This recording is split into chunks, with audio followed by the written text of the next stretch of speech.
Hello. Hi. This is Rena and Danielle, and we want to tell you about our spring cleaning make-along that's coming up. Yay. I'm so excited. And we want to tell you how it's going to work because people have been admiring these samples in the store, and we wanted to explain a little bit because maybe it's a little confusing. You know what? I get these big ideas, and sometimes they're a lot. So our spring make-along is coming up.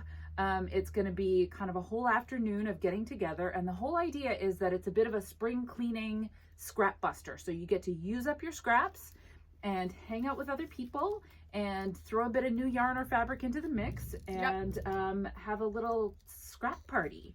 So scrap party. There's a theme song. So we have a bunch of ideas for you. So we're going to talk about the sort of yarny ones first, and then we'll talk about the fabricy ones.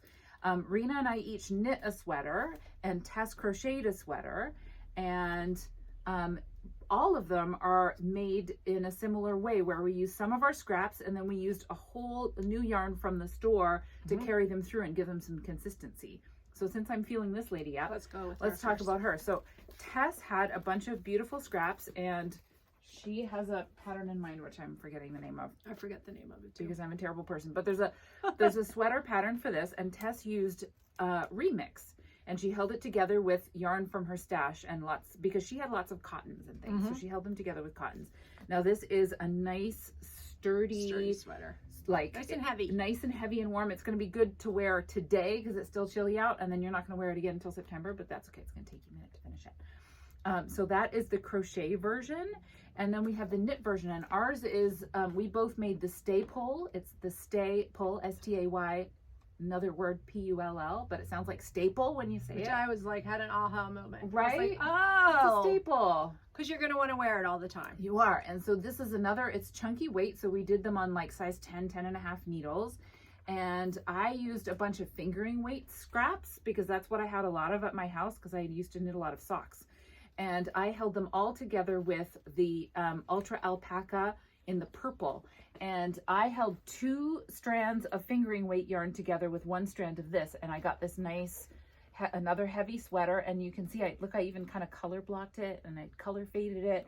And I had a lot of fun with playing with my scraps. Now Rena's going to tell you about hers. And I mixed my scraps with this Edition 3. It's a DK weight, because I don't have any fingering. I've never knit with fingering.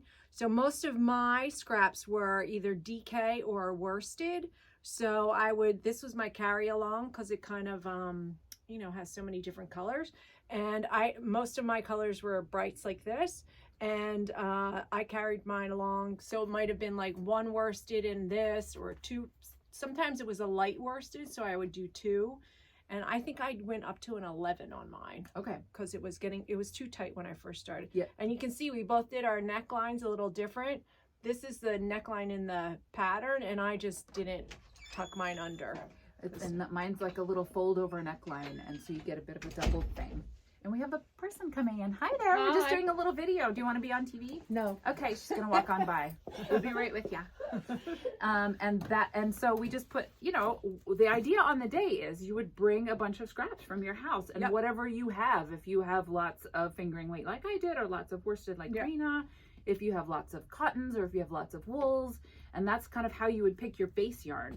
And what I also did is I had a lot of warm colors, so I separated and then I had a lot of cool colors, so I separated them into 2 bins and decided I'm gonna make a sweater that was more in the warm colors. So then I picked my base from that. Yeah, and I decided that I would use some of my brights. I had lots of brights. I had made a bunch of socks for my little nieces and nephews. So I had all these bright pinks and stuff. And then, so I decided to make it kind of a bit like a yoke. Like the brightness would be up here, and then it would get a little darker with my darker scraps down here. And it was really fun just kind of going along and playing with stuff like how to match it up. Like I made the sleeves kind of match, but not really, because I looked at some of the examples on Ravelry, and when they matched too much, it just felt a little too tight for me. So I just wanted it to sort of match. It was really fun though, because you would like knit with your yarn, you know, 3 yarns, and then you would drop one and pick up another one, and it was like constantly changing. I will fun. say that you do have a lot of ends at the end, But you don't have to. because Danielle did a special thing. I did not do that special thing, but that was okay because I didn't mind weaving my ends. I did the Weave in Steven, which is a Stephen West thing where you just kind of like, as you're going, and this is something I could show you on the day, as you're going, you can kind of weave your ends in. But we both have little pokies, I've noticed. Yeah. Little pokey ends poking out. Lisa just came in. You're allowed to walk by. Go around that way. Unless you want to be on camera. Are you camera ready? She has a bag of trash.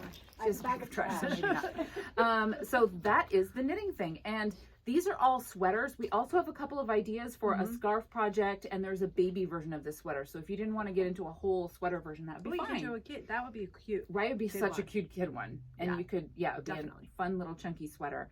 And there was a cool scarf version that was like this big, again, big needles, and it has one big fat cable up the middle. Oh, that was pretty I keep meaning to start that. But not only that, we, and I think Tess has another crochet idea too, if you didn't want to make a whole sweater. We have a fabric component to this too, because fabric people have scraps too, like a lot. Duh. So we have a whole little quilt idea. So if you bring your fabric scraps, and I'm going to come around here now and wake up my computer again. Wake up. And show you, I have a little mock-up of what the quilt pattern would look like. So in this instance, what I did was I sorted my scraps into vibrant scraps and pastel-y scraps. And all the pastel-y scraps I put together with a light colored fabric. I used a light gray, I think it's called Kona Haze. And all my vibrant saturated scraps I put together with Kona Gotham, because it's a dark. But you could do any sort of dark and light.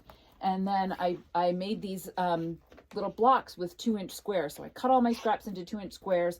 I cut my solids into 2-inch strips, and I sewed them all together. So again, something we could do together on the Make Along Day.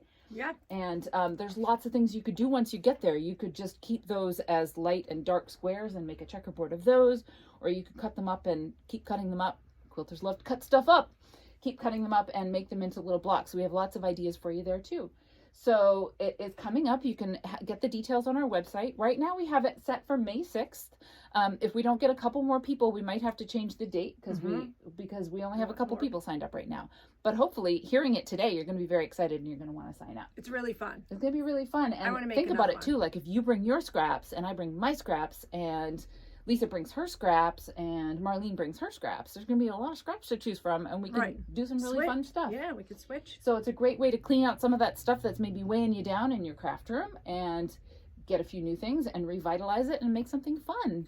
Yep. So on our website, mystitchcentral.com, just look under classes. It's going to be under clinics and events. It's the spring make-along, stash buster, springs, cleaning, something like that. It's something like that. And we're going to send out a little thing in our next newsletter, so you'll see it there with a link. And I hope you will join us, because I think it's going to be really fun. It is. The minute both of us finished those, before we finished, we were like, I want to make another one. I know. I want to make another one. I still one. have a lot of scraps. Right? And I can't, I'm kind of like holding off until the make-along so I can start a new one. Even these little scraps. Right? Little bits. You can use them all up. And then what we don't use that day, if you don't want to take it home, we'll get rid of it for you. Yeah. Wouldn't that feel good? Yeah. Yeah. Happy spring cleaning. Happy spring cleaning.